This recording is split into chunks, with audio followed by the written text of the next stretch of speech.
ফটোশপের নতুন আরেকটি ক্লাসে স্বাগত এবং অভিনন্দন জানিয়ে শুরু করছি। আজকে শেখাবো হচ্ছে ফিল, স্টক এবং ইনভার্স, এই তিনটার কাজকে আমরা একটু দেখতে চাই। তো প্রথমে হচ্ছে এডিট মেনুতে যে ফিল যে অপশনটা, এটার কাজটা কি মূলত আমরা একটু দেখতে চাচ্ছি।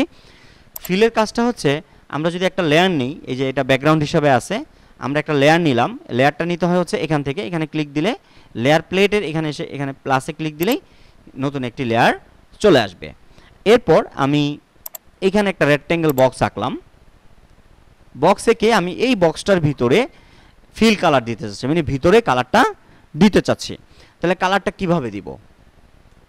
এক্ষেত্রে আমরা চলে যাব এডিটে, ফিলে, তারপর হচ্ছে এই যে এখানে কিছু কালার দেওয়া আছে, ফোরগ্রাউন্ড, ব্যাকগ্রাউন্ড কালার, হ্যাঁ, pattern, history, black, grey colour, white colour ইত্যাদি ইত্যাদি। তো এখান থেকে আমরা কয়েকটা ইউজ করি। আমরা প্রথমে হচ্ছে ফোরগ্রাউন্ড কালারটা ইউজ করলাম। ওকে, তাহলে ফোরগ্রাউন্ড কালারটা হচ্ছে কোনটা? এই যে এখানে দুইটা কালার শো করে আছে, এর মধ্যে উপরেরটা হচ্ছে ফোরগ্রাউন্ড কালার। তাহলে ফোরগ্রাউন্ড কালার আমি এখানে যেটা থাকবে সেটাই কিন্তু এখানে অ্যাপ্লাই হয়ে যাবে। ওকে, এইখানে যদি এই কালারটা থাকতো, তাহলে আমরা যদি ফিল ইউজ করতাম, ফিলে গিয়ে তাহলে কি ইউজ হতো? এখানে যদি ফোরগ্রাউন্ড দিয়ে ওকে দেই তাহলে কি হবে? এই নীল কালারটা কিন্তু এখানে চলে আসবে। এতটুকু ক্লিয়ার? আচ্ছা, এরপরে আমি যদি ফোরগ্রাউন্ড না দিয়ে ব্যাকগ্রাউন্ড সিলেক্ট করি, ফিলে গিয়ে ব্যাকগ্রাউন্ড সিলেক্ট করলাম, তাহলে আমাদের কোন কালারটা চলে আসবে? এই যে নিচে ব্লুর নিচে যে কালারটা রয়েছে ইয়েলো কালার, সেটা চলে আসবে। ওকে, তাহলে এখান থেকে আমরা ইউজ করতে পারি। আমরা শিখেছিলাম অল্টার ব্যাকস্পেস হচ্ছে ফোরগ্রাউন্ড আর কন্ট্রোল ব্যাকস্পেস হচ্ছে ব্যাকগ্রাউন্ড, এভাবে আমরা শিখেছিলাম কোনো একটা ক্লাসে। তো আমরা এখান থেকে দেখলাম। এবার আসি, আমরা যেই জায়গাটা সিলেক্ট করে নিয়েছি কালারটা কিন্তু ওখানেই আসতেছে। এখন আমি যদি সিলেক্টটা বাতিল করি তাহলে হচ্ছে কন্ট্রোল ডি সিলেক্ট। এখন আমি এই পুরো যে সাদা অংশটা অর্থাৎ পুরো পেজটা, এটার ভিতরে আমি কোনো একটা কালার দিতে চাচ্ছি, ফিল কালার দিতে চাচ্ছি। তাহলে কিভাবে দিব? তাহলে আমাদের প্রথমে ব্যাকগ্রাউন্ডটা সিলেক্ট করে নিব। যেহেতু এটা যদি সিলেক্ট না করি তাহলে তো এটার মধ্যে কোনো কালার অ্যাপ্লাই হবে না। সিলেক্ট করে নিয়েছি। এখন আমি এইখানে একটা প্যাটার্ন ইউজ করতে চাই।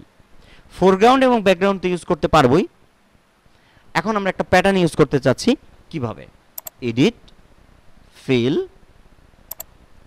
এইখানে গিয়ে এই যে প্যাটার্ন, আর প্যাটার্নের উপরেই আছে কালার। কালার হচ্ছে আমি ইচ্ছা করলে এখান থেকে যে কোনো কালার ইউজ করতে পারবো, ফোরগ্রাউন্ডও না ব্যাকগ্রাউন্ডও না। আমি চাচ্ছি যে হোয়াইট কালারটা ইউজ করব, হোয়াইটই তো আছে, কালো কালারটা ইউজ করব, ব্ল্যাক কালারটা ইউজ করব, তাহলে ব্ল্যাক। ওকে, তাহলে আমি কিন্তু নিজের পছন্দ মতো একটি কালার কি করতে পারি, এখানে ইউজ করতে পারি। ওই যে জায়গায় আমি সিলেক্ট করে নিই নাই, পুরো জমিনটার মধ্যেই আমার কালারটা চলে আসছে। আন্ডু করি, কন্ট্রোল জেড। তো আমরা কালারে গিয়ে মনের মতো যে কোনো কালার আমরা ইউজ করতে পারবো। এরপরে যেটা দেখাচ্ছিলাম প্যাটার্ন, কোম্পানি কিছু প্যাটার্ন এখানে দিয়ে রাখছে, আমরা একটু দেখি। প্যাটার্নে ক্লিক করলাম, অপশনে গিয়ে কাস্টম প্যাটার্নে ক্লিক করব, দেখবো এখানে বেশ কিছু প্যাটার্ন কোম্পানি তৈরি করে রাখছে। কোন কোম্পানি? Photoshop company. এটা কিন্তু মাইক্রোসফট কোম্পানি করে নাই, মাইক্রোসফট হচ্ছে উইন্ডোজ করছে, আর অ্যাডোব কোম্পানি করছে অ্যাডোব ফটোশপ, অ্যাডোব ইলাস্ট্রেটর আরেকটা প্রতিষ্ঠান। তাহলে ওই প্রতিষ্ঠান কিছু প্যাটার্ন আমাদের জন্য দিয়ে রাখছে। কাদের জন্য? যারা শিক্ষণীয় অবস্থা আছে, মানে শিখতেছে, তাদের জন্য এখানে কিছু প্যাটার্ন দিয়ে রাখছে। কিন্তু যারা প্রফেশনাল ফ্রিল্যান্সিং করতে চাচ্ছে, তারা কি এই প্যাটার্নগুলো ইউজ করলে হবে? তাদের জন্য নতুন নতুন তৈরি করে প্যাটার্ন ইউজ করতে হবে, ঠিক কিনা সাদিক? আর এগুলো দিয়ে রাখছে তোমাদের জন্য, যারা তোমরা এখন শিখতেছো তাদের জন্য, যে প্যাটার্ন আসলে কেমন হয়। এই যেমন আমি এখানে একটা প্যাটার্ন ইউজ করতে চাই, ট্রি, গাছের একটা প্যাটার্ন, ক্লিক করে ওকে করে দিলাম। এই যে আমার কিন্তু একটা পুরো পেজ জুড়ে একটা প্যাটার্ন ইউজ হয়ে গেল, মানে কোম্পানি তৈরি করে রাখছে সেই প্যাটার্নটা আমি ইউজ করলাম। ওকে, এর প্র্যাকটিসের জন্য আবার আমরা যাই এডিট, ফিল, এখানে আরও বেশ কিছু প্যাটার্ন রয়েছে, তোমরা প্র্যাকটিসের সময় করবা। এই যে এখানে ট্রির মধ্যে 4টা আছে, তারপরে এই যে ঘাসের মধ্যে আছে কয়টা? 3টা। ওয়াটারের মধ্যে আছে কয়টা? এগুলো একটু দিয়ে তোমরা এখানে একটু প্র্যাকটিস করার সময় দেখবা কোনটা কেমন, একটু দেখে রাখা দরকার আছে, যে প্যাটার্নগুলো এমনই হয় টাইলসের মতো। আচ্ছা, এটা গেল প্যাটার্ন। এরপর আমরা ফিল্ড থেকে আরও কিছু ইউজ করতে পারি, সেটা একটু দেখতে চাই। হিস্টোরি, হিস্টোরি মানে এগুলো যেগুলো ইউজ করেছি সেগুলো আমরা আবার ইউজ করতে পারি। এরপরে আমরা যদি চাই যে কি বলে ব্ল্যাক কালার দিব, তাহলে তো ব্ল্যাক হবেই। তারপরে আমরা যদি 50% গ্রে কালার ইউজ করতে চাই, দেখো এটা হচ্ছে গ্রে কালার, ধূসর বর্ণ কালার, কিন্তু এটার পরিমাণটা হচ্ছে 50%। কত পরিমাণ? 50% পরিমাণ। তো এবার দেখবো হচ্ছে স্ট্রক কালার কিভাবে দিতে হয়, সেটা আমরা একটু দেখতে চাই। তো স্ট্রক কালার দেওয়ার জন্য আমরা যে কোনো একটা স্ট্রক এঁকে নিই আগে। এই একটা লেয়ার নিলাম, লেয়ার নিয়ে আমরা একটা ওভাল বৃত্ত ড্র করলাম, এলিপ্টিক্যাল, চতুর্ভুজ আকৃতি না, এটা গোল আকৃতির একটি বৃত্ত আঁকলাম। এখন এই বৃত্তর যে সাইড দিয়ে যে সিলেকশন হয়ে আছে এই জায়গা দিয়ে আমরা একটা স্ট্রক দিতে চাই। তাহলে স্ট্রক কিভাবে দিব? স্ট্রক দেওয়ার জন্য আমরা চলে যাব কোথায়? এডিটে। কোথায় যাব? এডিটে চলে যাব, তারপরে চলে যাব স্ট্রকে। স্ট্রকে যাওয়ার পরে এটা হচ্ছে উইথ, মানে স্ট্রকটা কি পরিমাণে মোটা হবে, কত পিক্সেল পরিমাণে হবে। পিক্সেল হচ্ছে কি, কম্পিউটার ভাষায় এটাকে পিক্সেল বলে। এটা ইঞ্চি, সেন্টিমিটার, মিলিমিটার এগুলো কিছুই না, এটা হচ্ছে পিক্সেল হিসাবে কাউন্ট করা হবে। তো আমরা যদি এখানে 10 পিক্সেল দিই, কথার কথা, তো 10 পিক্সেল দিয়ে এখানে একটা স্ট্রক দিব। স্ট্রকটা কি কালারে দিব?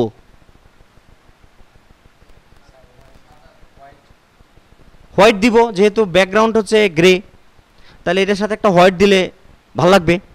তাহলে আমরা একটা হোয়াইট কালার দিব। তাহলে কালার চেঞ্জ করতে হচ্ছে এখানে গিয়ে ক্লিক করব। ক্লিক করার পরে আমরা এখান থেকে কালার সিলেক্ট করব, সাদা সিলেক্ট করে ওকে। এইবার হচ্ছে লোকেশন, কি আছে? লোকেশন মানে আমরা যে স্টকটা দিচ্ছি, স্টকটা কি ইনসাইডে হবে, সেন্টারে হবে, নাকি আউটসাইডে হবে, কোন জায়গায় হবে? স্টকটা কোন জায়গায় হবে? ইনসাইড হচ্ছে ভিতরে, কোথায়? এই যে এখান থেকে ভিতর দিকে। আর সেন্টার হচ্ছে অর্ধেক বাহিরে অর্ধেক ভিতরে, এটা হচ্ছে সেন্টার। আর আউটসাইড দিলে কি হবে? কোন বাহিরে? সিলেকশনের বাহির সাইডে। তাহলে চলো আমরা একটা একটা করে দেখি। প্রথমে দেখি ইনসাইড, ইনসাইড দিয়ে ওকে করলাম। এতই চিকন হয়েছে যে বোঝা যাচ্ছে না। আমরা যদি জুম করি তাহলে হয়তো আমাদের চোখে পড়বে বিষয়টা। এই যে সিলেকশনের ভিতরে হয়েছে, তাহলে সিলেকশনের ভিতরে হচ্ছে কোনটা? ইনসাইড। ভিতরে কোনটা? আর যদি সিলেকশনের বাইরে দিতে চাই তাহলে কি করব? এডিট, স্টক, আউটসাইড, ওকে। কি হলো? সিলেকশনের বাহিরে। তাহলে কখনো কখনো আমাদের ভিতরে, কখনো কখনো বাহিরে দিতে হবে। আর সেন্টারটা হচ্ছে কি? সেন্টারটা হচ্ছে অর্ধেক ভিতরে অর্ধেক বাহিরে, এটা মাঝামাঝি অবস্থানে থাকবে। এটা যদি আমি আরেকটু মোটা দিই তাহলে জিনিসটা আরেকটু ক্লিয়ার হতে পারবা। দেখেছো? সিলেকশন যার করা আছে তার অর্ধেক বাইরে অর্ধেক ভিতরে, অর্থাৎ অর্ধেক ইনসাইডে অর্ধেক আউটসাইডে, এটা হচ্ছে কি সেন্টার। তাহলে এই ছিল হচ্ছে স্টক। স্টকের ভিতরে আরও কিছু কাজ আছে, সেটা যদি তোমাদেরকে একটু দেখাই। Edit, stock. এখন মনে করো এই যে এখানে আছে ব্ল্যান্ডিং, ব্ল্যান্ডিংয়ের মধ্যে কি আছে? মোড, মোড আছে। মোড কি দেওয়া? নর্মাল মোড দেওয়া। এখন ধরো এখান থেকে অনেকগুলো মোড আছে, তুমি যদি এখানে যে কোনো একটা মোডে দাও, লাইটেন দিলা, কথার কথা, তারপরে 50 দিলা, ওকে দিলা, ওকে দিয়ে দিলা। বোঝা যাচ্ছে না কিন্তু? লাইটিংটা বোঝা যাচ্ছে? বোঝা যাচ্ছে না। এটা বোঝা যাবে হচ্ছে তোমার পিছনে যদি কোনো কাজ করা থাকে তাহলে বোঝা যাবে। আমরা পিছনে একটা ছবি বসাই দেই ব্যাকগ্রাউন্ডে, তাহলে দেখি বোঝা যায় কিনা।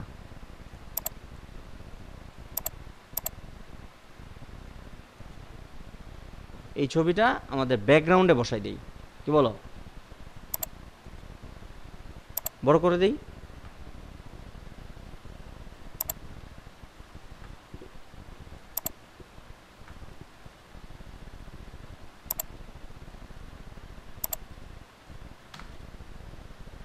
এবার এটার উপরে আমি লেয়ার 2 একটা সিলেকশন টুল নিলাম, নিয়ে এডিট স্টক 50 পিক্সেল পরিমাণে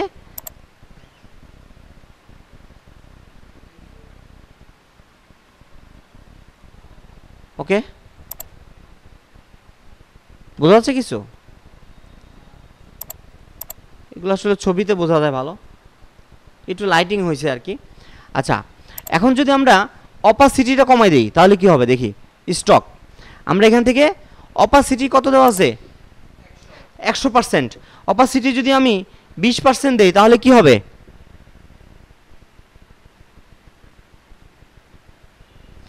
এই যে যে স্টকটা পড়বে না এখানে এই যে এই ছবিটার ভিতরে নিচে কি আছে এটা দেখা যাবে দিয়ে দেখি হালকা হয়ে যাবে আর হালকা হওয়া মানে এই যে এটার পিছনে কি আছে সেটা দেখা যাচ্ছে এটা হচ্ছে অপাসিটি কালারের পরিমাণ কমানো তাহলে স্টকের মধ্যে আমরা কি দেখলাম মোডের বিষয়টা আমরা একটু পরে দেখতেছি মোডটা দিলে কি হয় চেঞ্জটা কি ধরনের হয় আচ্ছা তাহলে আমাদের স্টকটা চলে গেল স্টকের কাজ শেষ এরপর আমরা চলে আসবো হচ্ছে ইনভার্স ইনভার্স হচ্ছে উল্টা সিলেক্ট কি সিলেক্ট আমি এটাকে সিলেক্ট করলাম এই যে মাথাটাকে এখন আমি এই বাকি অংশটুকু সিলেক্ট করতে চাই তাহলে কি দিব ইনভার্স সিলেক্ট ইনভার্স এই যে উল্টাটা সিলেক্ট হয়ে গেছে এখন ডিলিট দিলে কতটুকু চলে যাবে শুধু এই গোলটুকু রেখে বাকিটুকু চলে যাবে কারণ ইনভার্স হয়ে গেছে কিন্তু উল্টা সিলেক্ট হয়ে গেছে ডিলিট দেই চলে গেল পোস্টারের ভিতরে কিন্তু এই টাইপের এরকম খালেদা জিয়া হ্যাঁ তারপরে কি বলে শেখ হাসিনা বঙ্গবন্ধু এরকম এদের ছবিগুলো নেতাকর্মীদের ছবিগুলা এরকম করে কর্নারের মধ্যে এরকম দেওয়া থাকে তারপরে ছোট ছোট নেতাকর্মী যেগুলো আছে এগুলো আবার নিচে গোল গোল করে দেওয়া থাকে তাহলে এই যে তুমি গোল করে যে কাটবা কাটার জন্য আমাদের সুবিধা হলো কোনটা পুরো ছবিটা তুলে নিয়ে আসবে ক্যামেরা দিয়ে বা তোমাকে হোয়াটসঅ্যাপে দিবে বলবো যে ওই জায়গায় বসাই দাও তখন আমরা বসাবো কীভাবে যে ওভাল দিয়ে কেটে ইনভার্স করে ফেলে দিব তাহলে পুরো বডিটা চলে গেল আচ্ছা তাহলে ইনভার্সের কাজটা হলো দেখলাম উল্টা সিলেক্ট আরেকবার দেখি আমি প্রয়োজনীয় অংশটুকু আগে সিলেক্ট করব যতটুকু নিব সিলেক্ট করব তারপর ইনভার্সে ক্লিক করব ইনভার্সের শর্টকাট কমান্ড হচ্ছে Ctrl+Shift+I এই যে ইনভার্স হয়ে গেল এবার আমরা ডিলিট দিয়ে দেখি শুধু চোখটুকু রেখে আমরা বাকিটুকু কেটে দিয়েছি তাহলে এভাবে আমরা যেটা সিলেক্ট করব তার বিপরীতটা সিলেক্ট করার জন্য আমরা চলে যাব ইনভার্সে তো এই যে তিনটা বিষয় বুঝালাম এর মধ্যে কি কোনো সমস্যা আছে ফিল স্টক আর ইনভার্স তো ধন্যবাদ আজকে ক্লাসে যুক্ত থাকার জন্য আবারও নতুন কোনো ক্লাস নিয়ে হাজির হয়ে যাব আমি শেখ জাকির আহমদ সে পর্যন্ত সকল ভালো থাকুন সুস্থ থাকুন এবং নিরাপদে থাকুন